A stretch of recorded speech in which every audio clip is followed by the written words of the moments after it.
ನಮಸ್ಕಾರ ಸ್ನೇಹಿತರೆ, ಹೇಗಿದ್ರೆ ಎಲ್ಲರೂ ಚೆನ್ನಾಗಿದ್ರು ಅಂದ್ಕೊಂಡು ಸ್ನೇಹಿತರೆ. ಎಲ್ರಿಗೂ ಮಿಸ್ಟರ್ ಮೀಡಿಯಾ ಯೂಟ್ಯೂಬ್ ಚಾನಲ್ಗೆ ಸ್ವಾಗತ ಸುಸ್ವಾಗತ.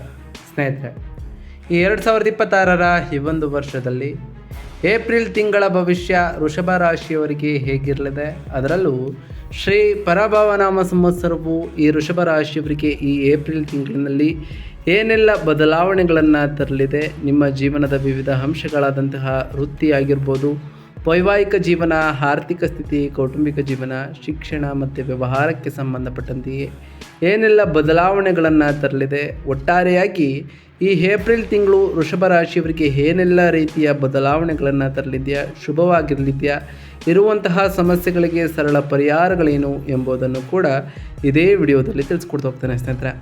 ಅದರಿಂದ ವಿಡಿಯೋನ ಸ್ಕಿಪ್ ಮಾಡದೆ ಇಲ್ಲಿಂದ ಕೊನೆ ತನಕ ನೋಡ್ತಾ ಬನ್ನಿ. ಸ್ಕಿಪ್ ಮಾಡಿ ವಿಡಿಯೋ ನೋಡೋದ್ರಿಂದ ಅಷ್ಟು ಇನ್ಫಾರ್ಮೇಷನ್ ಅರ್ಥ ಆಗೋದಿಲ್ಲ. ಸೊ ಫಸ್ಟಿಂದ ಎಂಟು ತನಕ ವಿಡಿಯೋನ ವಾಚ್ ಮಾಡಿ. ಹಾಗೆ ನಮ್ಮ ಈ ವಿಡಿಯೋ ಇಷ್ಟ ಆಗಿತ್ತು ಅಂದರೆ ವಿಡಿಯೋಕ್ಕೆ ಒಂದು ಲೈಕ್ ಮಾಡಿ. ಯಾರೇನೂ ನಮ್ಮ ಚಾನಲ್ನ ಸಬ್ಸ್ಕ್ರೈಬ್ ಮಾಡ್ಕೊಂಡಿಲ್ಲ ಅವರು ಈಗಲೇ ಸಬ್ಸ್ಕ್ರೈಬ್ ಮಾಡ್ಕೊಳ್ಳಿ ಸ್ನೇಹಿತರೆ. ಸಬ್ಸ್ಕ್ರೈಬ್ ಮಾಡಿಕೊಂಡು ಪ್ರತಿನಿತ್ಯ ವಿಡಿಯೋ ವಾಚ್ ಮಾಡ್ತಿರೋರಿಗೆ ಥ್ಯಾಂಕ್ ಯು ಸೊ ಮಚ್ ಅಂತ ಹೇಳ್ತಾ, ಇನ್ನು ತಡ ಮಾಡೋದು ಬೇಡ ಸ್ನೇಹಿತರೆ. ಈ ಏಪ್ರಿಲ್ ತಿಂಗಳು ವೃಷಭ ರಾಶಿಯವರಿಗೆ ಏನೆಲ್ಲ ಬದಲಾವಣೆಗಳನ್ನು ತರಲಿದೆ ಅಂತ ನೋಡ್ತಾ ಬರೋಣ ಸ್ನೇಹಿತರೆ. ಹೌದು ಸ್ನೇಹಿತರೆ, ಈ ಯುಗಾದಿ ಹಬ್ಬ ಕಳೆದ ನಂತರ ಈ ಏಪ್ರಿಲ್ 2026 ವೃಷಭ ರಾಶಿಯವರಿಗೆ ಲಾಭಗಳು ಮತ್ತು ಸಂತೋಷದ ಕ್ಷಣಗಳಿಂದ ತುಂಬಿದಂತಹ ಅದ್ಭುತವಾದಂತಹ ತಿಂಗಳು ಅಂತಲೇ ಹೇಳ್ಬೋದು. ಉಡುಗೊರೆಯಾಗಿ ಈ ತಿಂಗಳನ್ನು ನೀವು ಸಿದ್ಧವಾಗಿರಲಿದೆ ಅಂತಲೇ ಹೇಳ್ಬೋದು. ಅತ್ಯಂತ ಗಮನಾರ್ಹವಾಗಿ ಹೇಳಬೇಕು ಅಂತಂದರೆ, ನಿಮ್ಮ ಯೋಗಕಾರಕನಾದಂತಹ ಶನಿ 9 ಮತ್ತು 10ನೇ ಮನೆಯ ಅಧಿಪತಿಯಾಗಿ ನಿಮ್ಮ 11ನೇ ಮನೆಯ ಲಾಭದ ಸ್ಥಾನವಾಗಿ ಬಲವಾಗಿ ನೆಲೆಸಿರೋ ಕಾರಣ ಸಾಕಷ್ಟು ಬದಲಾವಣೆಗಳನ್ನು ಈ ಏಪ್ರಿಲ್ ತಿಂಗಳಿನಲ್ಲಿ ಕಾಣ್ತಾ ಹೋಗ್ತೀರಿ ಅಂತಲೇ ಹೇಳ್ಬೋದು.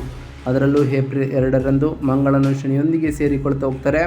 ಲಾಭದ ಮನೆಯಲ್ಲಿ ಕರ್ಮ ಮತ್ತು ಶಕ್ತಿಯ ಈ ಕ್ರಿಯಾತ್ಮಕ ಒಮ್ಮುಖವು ಸ್ನೇಹಿತರೊಂದಿಗೆ ಸಣ್ಣ ಭಿನ್ನಾಭಿಪ್ರಾಯಗಳಿದ್ದರೂ ನಿಮ್ಮ ಮಹತ್ವಾಕಾಂಕ್ಷೆಗಳು ಈಡೇರುವುದನ್ನು ಖಚಿತಪಡಿಸ್ತಾ ಹೋಗ್ತದೆ ಅಂತಲೇ ಹೇಳ್ಬೋದು. ಅದರಲ್ಲೂ ಈ ತಿಂಗಳ ಮಧ್ಯದಲ್ಲಿ ಅಂದರೆ ಏಪ್ರಿಲ್ 14ರಂದು ನಿಮ್ಮ 12ನೇ ಮನೆಯಲ್ಲಿ ಸೂರ್ಯನು 4ನೇ ಮನೆಯ ಅಧಿಪತಿಯಾಗಿ ಉಚ್ಚ ಸ್ಥಿತಿಯನ್ನು ತಲುಪುವ ಕಾರಣ ಕೌಟುಂಬಿಕ ಅಥವಾ ವಿದೇಶಿ ವ್ಯವಹಾರಗಳಿಗೆ ಸಂಬಂಧಪಟ್ಟಂತೆಯೇ ಮಹತ್ವದ ತಿರುವನ್ನು ಸೂಚಿಸ್ತಾ ಹೋಗ್ತದೆ.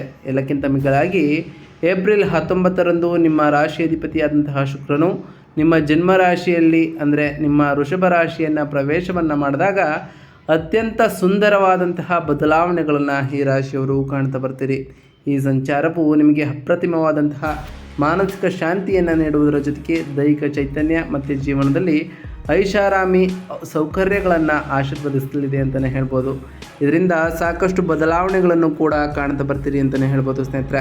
ಹಾಗಾದರೆ ಈ ವೃಷಭ ರಾಶಿಯವರಿಗೆ ಏಪ್ರಿಲ್ನಲ್ಲಿ ಇರತಕ್ಕಂತಹ ಪ್ರಮುಖ ಗ್ರಹ ಸಂಚಾರಗಳೇನು ಎನ್ನುವುದರ ವಿಚಾರಕ್ಕೆ ಬರೋದಾದರೆ, ಮೊದಲನೇದಾಗಿ ಶನಿ ಗ್ರಹದ ವಿಚಾರಕ್ಕೆ ಬರೋದಾದರೆ, 9 ಮತ್ತು 10ನೇ ಮನೆಯ ಅಧಿಪತಿಯಾಗಿರ್ತಕ್ಕಂತಹ ಯೋಗಕಾರಕನಂತಹ ಶನಿ 11ನೇ ಮನೆಯ ಮೀನ ರಾಶಿಯಲ್ಲಿ ಇರುವ ಕಾರಣ ನಿಮ್ಮ ಸ್ಥಿರ ಆದಾಯ ಈ ಏಪ್ರಿಲ್ ತಿಂಗಳಿನಲ್ಲಿ ಹೆಚ್ಚಾಗ್ತಾ ಹೋಗ್ತದೆ. ವೃತ್ತಿಪರ ಲಾಭಗಳನ್ನು ಕಾಣ್ತಾ ಹೋಗ್ತೀರಿ. ಹಾಗೆಯೇ ಹಿರಿಯರ ಬೆಂಬಲದ ಜೊತೆಗೆ ಅವರ ಆಶೀರ್ವಾದವೂ ಕೂಡ ಸಿಗಲಿದೆ. ಇನ್ನು ಮಂಗಳ ಗ್ರಹದ ವಿಚಾರಕ್ಕೆ ಬರೋದಾದರೆ, ಮಂಗಳ 7ನೇ ಮನೆಯಿಂದ 12ನೇ ಮನೆಯ ಅಧಿಪತಿಯಾಗಿರ್ತಕ್ಕಂತಹ ಮಂಗಳನು 11ನೇ ಮನೆಯ ಮೀನ ರಾಶಿಯಲ್ಲಿ ಏಪ್ರಿಲ್ 2ರಿಂದ ಇರುವ ಕಾರಣ ವ್ಯಾಪಾರದಲ್ಲಿ ಉತ್ತಮವಾದಂತಹ ಧನಲಾಭಗಳನ್ನು ಈ ರಾಶಿಯವರು ಕಾಣ್ತಾ ಬರ್ತೀರಿ ಮಂಗಳನ ಸಂಚಾರದಿಂದ. ಹಾಗೆ ವಿದೇಶಿ ಸಂಪರ್ಕಗಳು, ಸ್ನೇಹಿತರೊಂದಿಗೆ ವಾದಗಳು ಕೂಡ ಈ ಮಂಗಳನ ಸಂಚಾರದಿಂದ ನಡೆಯಲಿದೆ ಅಂತಲೇ ಹೇಳ್ಬೋದು ಸ್ನೇಹಿತರೆ. ಇನ್ನು ಸೂರ್ಯಗ್ರಹದ ವಿಚಾರಕ್ಕೆ ಬರೋದಾದರೆ, 4ನೇ ಮನೆಯ ಅಧಿಪತಿಯಾಗಿರ್ತಕ್ಕಂತಹ ಸೂರ್ಯನು 12ನೇ ಮನೆಯ ಉಚ್ಚ ಸ್ಥಾನದಲ್ಲಿ ಏಪ್ರಿಲ್ 14ರಿಂದ ಪ್ರವೇಶವನ್ನು ಮಾಡುವ ಕಾರಣ ಮನೆ ಮತ್ತು ಆಸ್ತಿಗೆ ಸಂಬಂಧಪಟ್ಟಂತಹ ಹೂಡಿಕೆ, ವಿದೇಶಿ ವಾಸ್ತವ್ಯ, ತಾಯಿಯ ಆರೋಗ್ಯದ ಬಗ್ಗೆ ಹೆಚ್ಚಿನ ಕಾಳಜಿಯನ್ನು ವಹಿಸುವುದು ಈ ಟೈಮ್ನಲ್ಲಿ ಅವಶ್ಯಕವಾಗಿರ್ತದೆ ಈ ರಾಶಿಯವರಿಗೆ ಸೂರ್ಯನ ಸಂಚಾರದಿಂದ.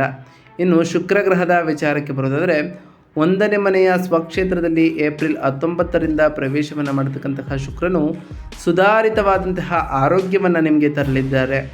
ವೈಯಕ್ತಿಕ ಆಕರ್ಷಣೆಯೂ ಕೂಡ ಈ ರಾಶಿಯವರಿಗೆ ಹೆಚ್ಚಾಗಲಿದೆ. ಶತ್ರುಗಳ ಮೇಲೆ ವಿಜಯವನ್ನು ಸಾಧಿಸ್ತಾ ಹೋಗ್ತೀರಿ. ಐಷಾರಾಮಿ ಸೌಕರ್ಯಗಳ ಸೌಲಭ್ಯವೂ ಕೂಡ ಈ ರಾಶಿಯವರಿಗೆ ದೊರಕಲಿದೆ ಅಂತಲೇ ಹೇಳ್ಬೋದು ಸ್ನೇಹಿತರೆ. ಇದರಿಂದ ಸಾಕಷ್ಟು ಬದಲಾವಣೆಗಳನ್ನು ಈ ವೃಷಭ ರಾಶಿಯವರು ಕಾಣ್ಬೋದಾಗಿದೆ. ಹಾಗಾದರೆ ಈ ರಾಶಿಯವರಿಗೆ ಉದ್ಯೋಗ ಮತ್ತು ವೃತ್ತಿಯಲ್ಲಿ ಏನೆಲ್ಲ ಬದಲಾವಣೆಗಳು ಕಾಣಲಿದೆ ಅಂತ ನೋಡ್ತಾ ಬರೋದಾದರೆ, ನಿಮ್ಮ 10ನೇ ಮನೆಯ ಅಧಿಪತಿಯಾಗಿರತಕ್ಕಂತಹ ಶನಿಯು 11ನೇ ಲಾಭದ ಮನೆಯಲ್ಲಿ ಸ್ಥಾನವನ್ನು ಪಡೆದಿರುವ ಕಾರಣ ಉದ್ಯೋಗಸ್ಥ ವೃತ್ತಿಪರರಿಗೆ ಅತ್ಯಂತ ಮಂಗಳಕರವಾಗಿರುತ್ತದೆ. ನಿಮ್ಮ ಕಠಿಣ ಪರಿಶ್ರಮಕ್ಕಾಗಿ ಮೇಲಾಧಿಕಾರಿಗಳಿಂದ ನೀವು ಅರ್ಹವಾದ ಮನ್ನಣೆಯನ್ನು ಕೂಡ ಪಡೆಯುತ್ತಾ ಹೋಗ್ತೀರಿ.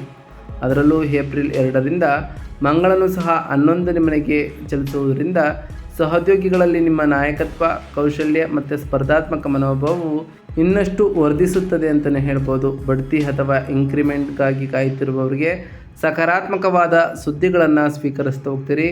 ಏಪ್ರಿಲ್ 14ರಂದು ನಿಮ್ಮ 12ನೇ ಮನೆಯಲ್ಲಿ ಖರ್ಚು ಮತ್ತು ದೂರದ ಸ್ಥಳಗಳ ಮನೆಯಾದಂತಹ 4ನೇ ಮನೆಯ ಅಧಿಪತಿ ಸೂರ್ಯನ ಉಚ್ಚ ಸ್ಥಿತಿಯು ನಿಮ್ಮ ಉದ್ಯೋಗದಲ್ಲಿ ಸಂಭವನೀಯ ವರ್ಗಾವಣೆ ಅಥವಾ ಸ್ಥಳಾಂತರವನ್ನು ಕೂಡ ಸೂಚಿಸ್ತಾ ಬರ್ತದೆ. ಇದು ನೀವು ಬಯಸುವ ಸ್ಥಳಕ್ಕೆ ಆಗಿರ್ಬೋದು ಅಥವಾ ದೂರದ ಪ್ರಾಜೆಕ್ಟ್ ರೂಪದಲ್ಲೂ ಕೂಡ ಬರ್ಬೋದು ಸ್ನೇಹಿತರೆ.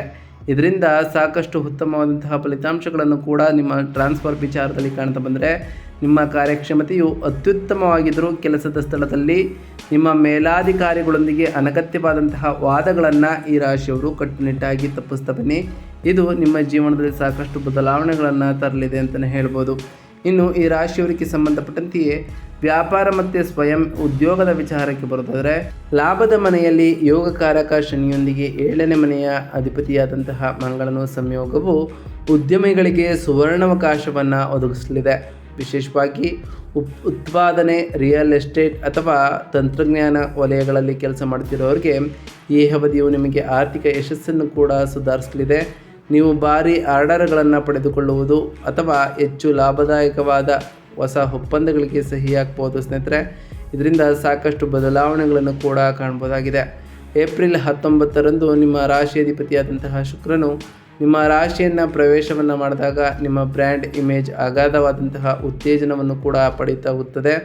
ಕ್ಲೈಂಟ್ಗಳೊಂದಿಗೆ ನಿಮ್ಮ ಸಂವಹನವು ಹೆಚ್ಚು ಕಾಂತೀಯ ಮತ್ತು ಮನವೊಲಿಸುವಂತಾಗ್ತದೆ ಅಂತಲೇ ಹೇಳ್ಬೋದು. ಸ್ವತಂತ್ರ ಉದ್ಯೋಗಿಗಳು ಅಥವಾ ಸೃಜನಶೀಲ ಕ್ಷೇತ್ರದಲ್ಲಿ ಕೆಲಸ ಮಾಡುತ್ತಿರುವವರಿಗೆ ಅದ್ಭುತವಾದಂತಹ ಅವಕಾಶಗಳು ಕೂಡ ಸಿಗ್ತಾ ಹೋಗ್ತವೆ. 11ನೇ ಮನೆಯಲ್ಲಿ ಮಂಗಳ ಮತ್ತು ಶನಿಯ ಸಂಯೋಗದಿಂದಾಗಿ ವ್ಯಾಪಾರ ಪಾಲುದಾರರೊಂದಿಗೆ ಲಾಭ ಹಂಚಿಕೆಗೆ ಸಂಬಂಧಪಟ್ಟಂತೆ ಸಣ್ಣ ಪುಟ್ಟ ಭಿನ್ನಾಭಿಪ್ರಾಯಗಳು ಉದ್ಭವಿಸ್ಬೋದು. ಅದರಿಂದ ಸಂಪೂರ್ಣ ಪಾರದರ್ಶಕತೆಯಿಂದ ಇರುವುದು ಕೂಡ ಅವಶ್ಯಕ. ಹಾಗೆ ಕಾಯ್ದುಕೊಳ್ಳುವುದು ಕೂಡ ಸೂಕ್ತವಾಗಿರ್ತದೆ ಅಂತಲೇ ಹೇಳ್ಬೋದು. ಇನ್ನು ಹಣಕಾಸಿನ ವಿಚಾರದ ಬಗ್ಗೆ ಮಾತನಾಡ್ತಾ ಬರೋದಾದರೆ ಈ ಏಪ್ರಿಲ್ ತಿಂಗಳು ನಿಮ್ಮ 11ನೇ ಮನೆಯ ಲಾಭದ ಮನೆಯು ಹೆಚ್ಚು ಸಶಕ್ತವಾಗಿರುವ ಕಾರಣ ಆದಾಯಕ್ಕೆ ಯಾವುದೇ ಕೊರತೆ ಇರೋದಿಲ್ಲ. ದೀರ್ಘಕಾಲದಿಂದ ಬಾಕಿ ಇರುವಂತಹ ಹಣವನ್ನು ನೀವು ಪಡಿತಾ ಹೋಗ್ತೀರಿ ಅಥವಾ ಇಂದಿನ ಹೂಡಿಕೆಗಳಿಂದ ಗಣನೀಯ ಲಾಭವನ್ನು ಪಡೆದುಕೊಳ್ತಾ ಹೋಗ್ತೀರಿ. 11ನೇ ಮನೆಯಲ್ಲಿ 2ನೇ ಮನೆಯ ಧನಾಧಿಪತಿಯಾದಂತಹ ಬುಧನ ಸಂಚಾರವು ನಿಮ್ಮನ್ನು ಆರ್ಥಿಕ ಸ್ಥಿರತೆಯನ್ನು ಮತ್ತಷ್ಟು ಬಲಪಡಿಸಲು ಸಹಾಯ ಮಾಡಲಿದೆ ಅಂತಲೇ ಹೇಳ್ಬೋದು ಸ್ನೇಹಿತರೆ. 12ನೇ ಮನೆಯಲ್ಲಿ 4ನೇ ಮನೆಯ ಅಧಿಪತಿ ಸೂರ್ಯನ ಉಚ್ಚ ಸ್ಥಿತಿಯು ನಿಮಗೆ ಹೆಚ್ಚು ಸಂಬಂಧಪಟ್ಟಂತೆಯೇ ಭಾರೀ ಖರ್ಚುಗಳನ್ನು ಸೂಚಿಸಲಿದೆ. ನೀವು ಹೊಸ ಮನೆಗಾಗಿ ಮುಂಗಡವನ್ನು ಪಾವತಿಸ್ಬೋದು, ಹೊಸ ವಾಹನವನ್ನು ಕೂಡ ಖರೀದಿಸ್ಬೋದು ಅಥವಾ ದುಬಾರಿ ಒಳಾಂಗಣ ನವೀಕರಣಕ್ಕೆ ಹೂಡಿಕೆಯನ್ನು ಮಾಡ್ಬೋದು. ಇದು ಮಂಗಳಕರ ಖರ್ಚುಗಳಾಗಿದ್ದರೂ ನಿಮ್ಮ ಬಜೆಟ್ ಮಿತಿಗಳನ್ನು ಮೀರದಂತೆ ನೀವು ಎಚ್ಚರವನ್ನು ವಹಿಸ್ತಾ ಬನ್ನಿ ಅಂತಲೇ ಹೇಳ್ಬೋದು ಸ್ನೇಹಿತರೆ. ಇನ್ನು ಆರೋಗ್ಯ ಮತ್ತು ಕ್ಷೇಮದ ವಿಚಾರಕ್ಕೆ ಬರೋದಾದರೆ ಏಪ್ರಿಲ್ ತಿಂಗಳ ಮೊದಲಾರ್ಧದಲ್ಲಿ ನಿಮ್ಮ ಆರೋಗ್ಯದ ಬಗ್ಗೆ ಸ್ವಲ್ಪ ಗಮನವನ್ನು ಹರಿಸುವಂತಹ ಅಗತ್ಯವಿರ್ತದೆ. 12ನೇ ಮನೆಯಲ್ಲಿ ಇರತಕ್ಕಂತಹ ಸೂರ್ಯನ ಕಣ್ಣುಗಳು ಉರಿ, ನಿದ್ರಾಹೀನತೆ ಅಥವಾ ದೇಹದ ಅತಿಯಾದ ಉಷ್ಣತೆಗೆ ಸಂಬಂಧಪಟ್ಟಂತಹ ಸಮಸ್ಯೆಗಳನ್ನು ನಿಮಗೆ ತರಬಹುದು.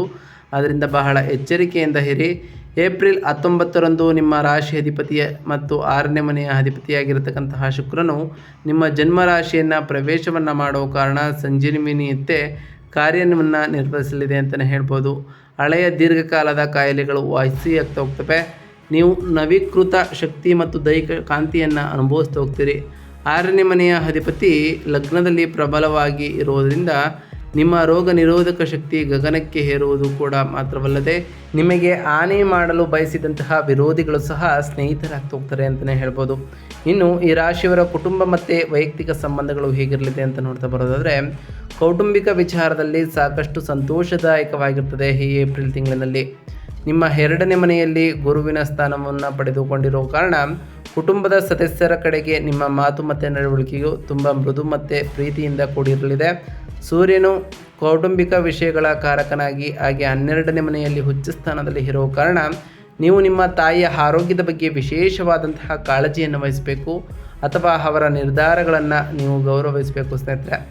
ಆಧ್ಯಾತ್ಮಿಕ ತೀರ್ಥಯಾತ್ರೆಗೆ ಕೈಗೊಳ್ಳುವ ಬಲವಾದ ಸಾಧ್ಯತೆಯೂ ಕೂಡ ಇರೋದರಿಂದ ನಿಮ್ಮ 7ನೇ ಮನೆಯ ಅಧಿಪತಿಯಾದಂತಹ ಮಂಗಳನು 11ನೇ ಮನೆಯಲ್ಲಿ ಇರೋದರಿಂದ ನಿಮ್ಮ ಜೀವನ ಸಂಗಾತಿಯ ಮೂಲಕ ನೀವು ಆರ್ಥಿಕ ಲಾಭಗಳನ್ನು ಕೂಡ ಪಡೆದುಕೊಳ್ತಾ ಹೋಗ್ತೀರಿ. ಏಪ್ರಿಲ್ 19ರ ನಂತರ ಶುಕ್ರನು ನಿಮ್ಮ ಲಗ್ನವನ್ನು ಪ್ರವೇಶ ಮಾಡೋ ಕಾರಣ ನಿಮ್ಮ ಸಂಗಾತಿಯ ನಡುವಿನ ಪ್ರಣಯ ಮತ್ತು ಅನ್ಯೋನ್ಯತೆಯನ್ನು ಗಮನಾರ್ಹವಾಗಿ ಹೆಚ್ಚಿಸಲಿದೆ. ನೀವಿಬ್ಬರು ಒಟ್ಟಿಗೆ ಐಷಾರಾಮಿ ಮತ್ತು ಗುಣಮಟ್ಟದ ಸಮಯವನ್ನು ಆನಂದಿಸ್ತಾ ಹೋಗ್ತೀರಿ ಅಂತಲೇ ಹೇಳ್ಬೋದು ಸ್ನೇಹಿತರೆ. ಇದರಿಂದ ಸಾಕಷ್ಟು ಬದಲಾವಣೆಗಳನ್ನು ಕೂಡ ಕಾಣಬಹುದಾಗಿದೆ. ಶಿಕ್ಷಣ ಮತ್ತು ವಿದ್ಯಾರ್ಥಿಗಳ ವಿಚಾರಕ್ಕೆ ಬರೋದಾದರೆ ನಿಮ್ಮ 11ನೇ ಮನೆಯಲ್ಲಿ ಅಂದರೆ ಮೀನ ರಾಶಿಯಲ್ಲಿ 5ನೇ ಮನೆಯ ಅಧಿಪತಿಯಾದಂತಹ ಬುಧನ ಸಂಚಾರವು ವಿದ್ಯಾರ್ಥಿಗಳಿಗೆ ಹೆಚ್ಚು ಪ್ರಯೋಜನಕಾರಿಯಾಗ್ತಾ ಹೋಗ್ತದೆ. ಗುಂಪು ಅಧ್ಯಯನಗಳ ಮೂಲಕ ಅಥವಾ ಸ್ನೇಹಿತರ ಸಹಾಯದಿಂದ ನೀವು ಹೆಚ್ಚು ಸಂಕೀರ್ಣವಾಗಿ ವಿಷಯಗಳನ್ನು ಸುಲಭವಾಗಿ ಗಮನಿಸ್ತಾ ಹೋಗ್ತೀರಿ ಅಂತಲೇ ಹೇಳ್ಬೋದು. ಇದಲ್ಲದೆ 12ನೇ ಮನೆಯಲ್ಲಿ ಇರತಕ್ಕಂತಹ ಸೂರ್ಯನು ವಿದೇಶಿ ವಿಶ್ವವಿದ್ಯಾಲಯಗಳಿಗೆ ಪ್ರವೇಶವನ್ನು ಕಾಯುತ್ತಿರುವಂತಹ ವಿದ್ಯಾರ್ಥಿಗಳಿಗೆ, ವೀಸಾ ಅನುಮೋದನೆಯನ್ನು ನಿರೀಕ್ಷಿಸುವಂತಹ ವಿದ್ಯಾರ್ಥಿಗಳಿಗೆ ಇದು ನಂಬಲಾಗದಷ್ಟು ಅನುಕೂಲಕರವಾದಂತಹ ಸಮಯವಾಗಿರಲಿದೆ. ನಿಮ್ಮ ಅರ್ಜಿ ಪ್ರಕ್ರಿಯೆಯನ್ನು ಇನ್ನಷ್ಟು ಚುರುಕುಗೊಳಿಸ್ತಾ ಬನ್ನಿ. ಇದು ಸಾಕಷ್ಟು ಬದಲಾವಣೆಗಳನ್ನು ಕೂಡ ತರಲಿದೆ ಅಂತಲೇ ಹೇಳ್ಬೋದು. ಒಟ್ಟಾರೆಯಾಗಿ ಈ ಏಪ್ರಿಲ್ ತಿಂಗಳಿನಲ್ಲಿ ಒಂದಿಷ್ಟು ಸಕಾರಾತ್ಮಕ ಬದಲಾವಣೆಗಳನ್ನು ಕಾಣಿದ್ರೆ ಒಂದಿಷ್ಟು ಎಚ್ಚರಿಕೆಯ ಸೂಚನೆಗಳನ್ನು ಕೂಡ ಕಾಣ್ತಾ ಬರ್ತೀರಿ. ಹಾಗಾದರೆ ಈ ಏಪ್ರಿಲ್ ತಿಂಗಳಿನಲ್ಲಿ ಈ ರಾಶಿಯವರು ಮಾಡಬೇಕಾಗಿರುವಂತಹ ಸರಳ ಪರಿಹಾರಗಳೇನು ಅಂತ ನೋಡ್ತಾ ಬರೋದಾದರೆ 12ನೇ ಮನೆಯಲ್ಲಿ ಸೂರ್ಯನಿಂದ ಉಂಟಾಗ್ತಿರುವಂತಹ ಉಷ್ಣ ಪ್ರೇರಿತ ಪರಿಣಾಮಗಳನ್ನು ತಗ್ಗಿಸಲು, ಲಾಭದ ಮನೆಯಲ್ಲಿ ಗ್ರಹಗಳ ಆಶೀರ್ವಾದವನ್ನು ಸಂಪೂರ್ಣವಾಗಿ ಬಳಸಿಕೊಳ್ಳಲು ನಾವು ತಿಳಿಸ್ಕೊಡುವಂತಹ ಸರಳ ಪರಿಹಾರವನ್ನು ಮಾಡ್ತಾ ಬನ್ನಿ ಸ್ನೇಹಿತರೆ. ಮೊದಲನೇದಾಗಿ ನಿಮ್ಮ ರಾಶಿ ಅಧಿಪತಿಯ ಶುಕ್ರನ ಬಲವನ್ನು ಮತ್ತಷ್ಟು ವರ್ಧಿಸಲು ಪ್ರತಿ ಶುಕ್ರವಾರದಂದು ಮಹಾಲಕ್ಷ್ಮಿ ಅಷ್ಟಕವನ್ನು ಪಠಿಸಿ ಅಥವಾ ತ್ರಿಸ್ತೋತ್ರವನ್ನು ಪಠಿಸಿ. ಇದು ಸರ್ವತೋಮುಖ ಸಮೃದ್ಧಿ ಮತ್ತು ಅದೃಷ್ಟವನ್ನು ಆಕರ್ಷಿಸ್ತಾ ಹೋಗ್ತದೆ. ಹಾಗೆ ಸೂರ್ಯನ ಪರಿಹಾರಗಳು ಏನಂದರೆ 12ನೇ ಮನೆಯಲ್ಲಿ ಉಚ್ಚ ಸ್ಥಾನದಲ್ಲಿ ಸೂರ್ಯನಿಂದ ಉಂಟಾಗ್ತಿರುವಂತಹ ಕಣ್ಣಿನ ತೊಂದರೆ, ಅನಗತ್ಯವಾದಂತಹ ಹಠಮಾರಿತನವನ್ನು ಕಡಿಮೆ ಮಾಡಲು ಭಾನುವಾರದಂದು ಗೋಧಿಯನ್ನು ದಾನ ಮಾಡಿ ಅಥವಾ ಬೆಳಗ್ಗೆ ಸೂರ್ಯನಿಗೆ ಆರ್ಘ್ಯವನ್ನು ಸಲ್ಲಿಸಿ ಸ್ನೇಹಿತರೆ. ಹಾಗೆ ವೃಷಭ ರಾಶಿಯವರು ಬುಧವಾರ ಅಥವಾ ಶುಕ್ರವಾರದಂದು ಹಸುಗಳಿಗೆ ಹಸಿರು ಹುಲ್ಲು ಅಥವಾ ಪಾಲಕ್ ಸೊಪ್ಪನ್ನು ತಿನ್ನಿಸಬೇಕು. ಈ ಸರಳ ಕ್ರಿಯೆಯು ನಿಮ್ಮ ವೃತ್ತಿ ಮತ್ತು ವ್ಯಾಪಾರದಲ್ಲಿನ ನಡೆಗಳನ್ನು ನಿವಾರಿಸಲಿದೆ ಅಂತಲೇ ಹೇಳ್ಬೋದು ಸ್ನೇಹಿತರೆ. ಒಟ್ಟಾರೆಯಾಗಿ ಸಾಕಷ್ಟು ಬದಲಾವಣೆಗಳನ್ನು ಕಾಣ್ತಾ ಬರ್ತೀನಿ ಅಂತಲೇ ಹೇಳ್ಬೋದು. ಇದಾಗಿತ್ತು ಇವತ್ತಿನ ಒಂದು ವಿಡಿಯೋ ಸ್ನೇಹಿತರೆ. ವಿಡಿಯೋ ಇಷ್ಟ ಆಗಿತ್ತು ಅಂದರೆ ವಿಡಿಯೋಗೆ ಒಂದು ಲೈಕ್ ಮಾಡಿ. ಯಾರೇನು ನಮ್ಮ ಚಾನಲ್ನ ಸಬ್ಸ್ಕ್ರೈಬ್ ಮಾಡ್ಕೊಂಡಿಲ್ಲ ಅವರು ಈಗಲೇ ಸಬ್ಸ್ಕ್ರೈಬ್ ಮಾಡ್ಕೊಳ್ಳಿ. ಸಬ್ಸ್ಕ್ರೈಬ್ ಮಾಡ್ಕೊಂಡು ಪ್ರತಿನಿತ್ಯ ವಿಡಿಯೋ ವಾಚ್ ಮಾಡ್ತಿರೋರಿಗೆ ಥ್ಯಾಂಕ್ ಯು ಸೊ ಮಚ್ ಅಂತ ಹೇಳ್ತಾ, ಹಾಗೆ ಕಮೆಂಟ್ನಲ್ಲಿ ಓಂ ಶನೈಶ್ವರಾಯ ನಮಃ, ಓಂ ಅಂಗರಾಯಕಾಯ ನಮಃ, ಓಂ ಗುರುಭ್ಯೋ ನಮಃ, ಓಂ ಲಕ್ಷ್ಮೀನಾರಾಯಣಾಯ ನಮಃ ಎಂದು ಕಮೆಂಟ್ ಮಾಡಿ ಸ್ನೇಹಿತರೆ. ಆ ಶನಿದೇವರು, ಮಂಗಳದೇವ, ಗುರುದೇವ, ಲಕ್ಷ್ಮೀನಾರಾಯಣ ನಿಮಗೆ ಆಯುಷ್ಯ ಆರೋಗ್ಯ ಸಮೃದ್ಧಿಗಳನ್ನು ಕೊಟ್ಟು ಕಾಪಾಡಲಿ ಅಂತ ಆ ದೇವರಲ್ಲಿ ಕೇಳ್ಕೊಳ್ತಾ ಇವತ್ತಿನ ಒಂದು ವಿಡಿಯೋನ ಮುಗಿಸ್ತೀನಿ ಸ್ನೇಹಿತರೆ. ಸಿಗ್ತೀನಿ ಮತ್ತೊಂದು ವಿಡಿಯೋದೊಂದಿಗೆ. Thank you for watching.